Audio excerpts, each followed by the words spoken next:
ख्रिस्तामधील सर्वांना सलाम.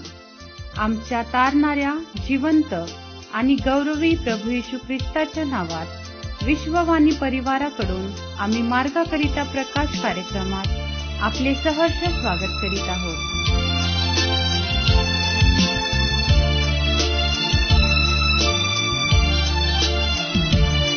मी तुझ्यावरी प्रेम करीन, तुझ्यावरी प्रेम करणार.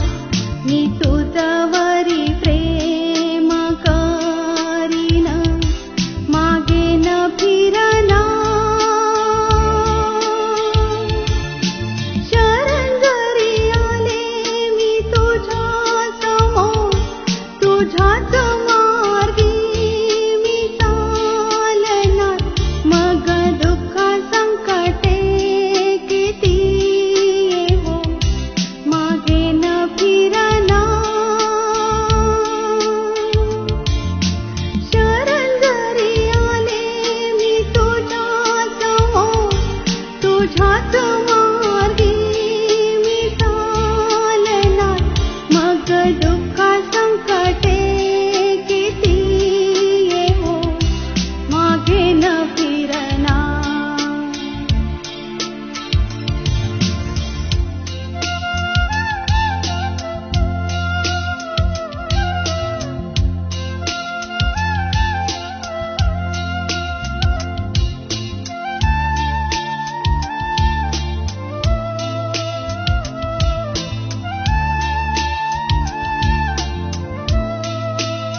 मननाकरिता देवाचे वचन दुसरा इतिहास अध्याय 30 23 ते 27 ही वचने. दुसरा इतिहास अध्याय 30 23 ते 27 ही वचने. मग सर्व मंडळीने असा विचार केला की आणखी 7 दिवस उत्सव करावा, आणि याप्रमाणे त्यांनी आणखी 7 दिवस आनंदाने पाळिले. यहूदाचा राजा हिजकिया याने अर्पणासाठी मंडळीस 1000 गोरे आणि 7000 मेंढे बकरे दिले, आणि सरदारांनी मंडळीस 1000 गोरे व 10,000 मेंढे बकरे दिले. त्या समयी पुष्कळ याजकांनी आपणास पवित्र केले. तेव्हा याजक व लेवी यासह यहूदाची सारी मंडळी आणि इस्रायलातून आलेले लोक व इस्रायलातून आलेले व यहूदात राहणारे परदेशीय या सर्वांनी उत्सव केला. यरुशलेमात फार आनंद झाला.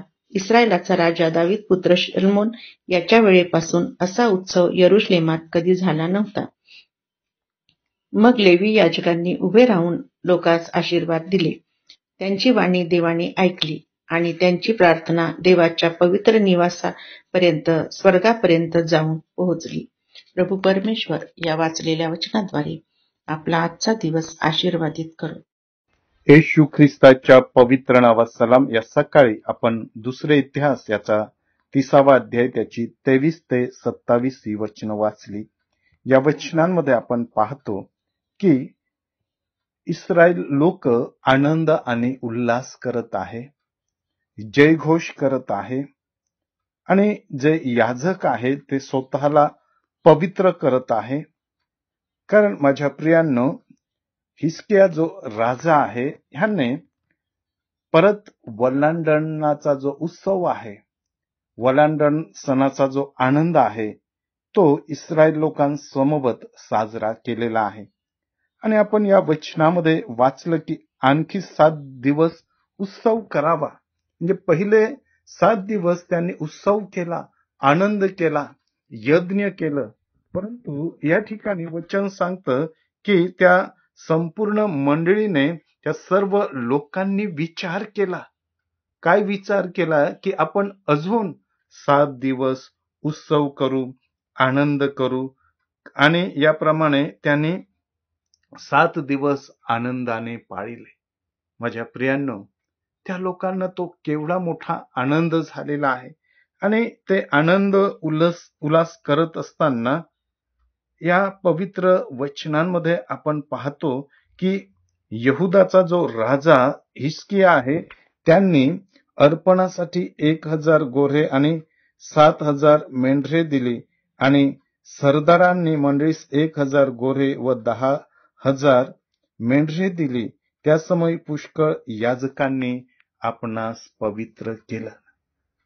उत्तम देणग्या परमेश्वराच्या प्रित्यर्थ त्या ठिकाणी उत्सवासाठी, यज्ञासाठी राजाने आणि सरदाराने दिलेले आहे.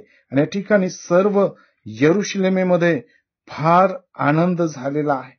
कारण देवाचं वचन या ठिकाणी सांगतं की त्या वेळेपर्यंत तसा उत्सव यरुशलेमेमध्ये कधीही झालेला नव्हता.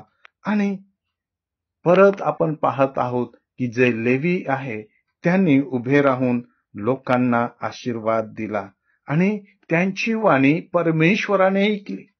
बघा माझ्या प्रियांनो, या ठिकाणी लोक आनंद उल्हास करत आहे, यज्ञ अर्पण करत आहे, स्वतःला पवित्र करत आहे आणि लोकांना लेव्यांनी आशीर्वाद दिलेला आहे. आणि जो आशीर्वाद त्यांनी दिला, त्यांची जी वाणी, त्यांच्या मुखातून जी निघालेली वाणी, ती वाणी परमेश्वराने ऐकली आणि त्यांची प्रार्थना देवाच्या पवित्र निवासापर्यंत, स्वर्गापर्यंत जाऊन पोचली.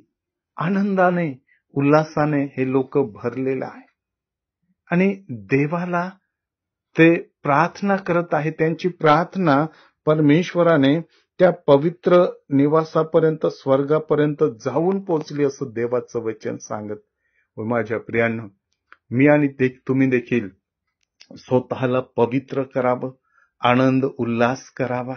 आणि ज्यावेळेस आनंदाने, उल्हासाने आपण भरतो, परमेश्वराच्या जवळ जातो, आपण परमेश्वराकडे आशीर्वाद मागतो, त्याला प्रार्थना याचना करतो, त्यावेळेस परमेश्वर त्या स्वर्गातून आपल्याला आशीर्वाद देतो, तो आपल्याला आनंद देतो, तो आपली काळजी घेतो. कारण आपण केलेला आनंद, उल्हास आणि उपकार स्तुती तो मान्य करतो. देवबाप, ही वचनं आपणासाठी आशीर्वादित करू. आपण प्रार्थना करूया. स्वर्गीय पित्या, तू खरोखर महान आहे आणि आम्ही तुझ्यासाठी आमचं जीवन अर्पण करून आम्ही आनंद उल्हास करावा, प्रार्थना कराव्या, आम्ही एकमेकांना आशीर्वाद द्यावा. कारण परमेश्वरा, त्या सर्व प्रार्थना तू स्वर्गातून ऐकतो. येशूच्या नावात मागतो म्हणून तू ऐक. आमेन. मागे न फिरना, शरण जरी आले मी तुझ्या समोर, तुझ्याच मार्गी मी चालना. मग दुःख संकटे किती हो, मागे न फिरना.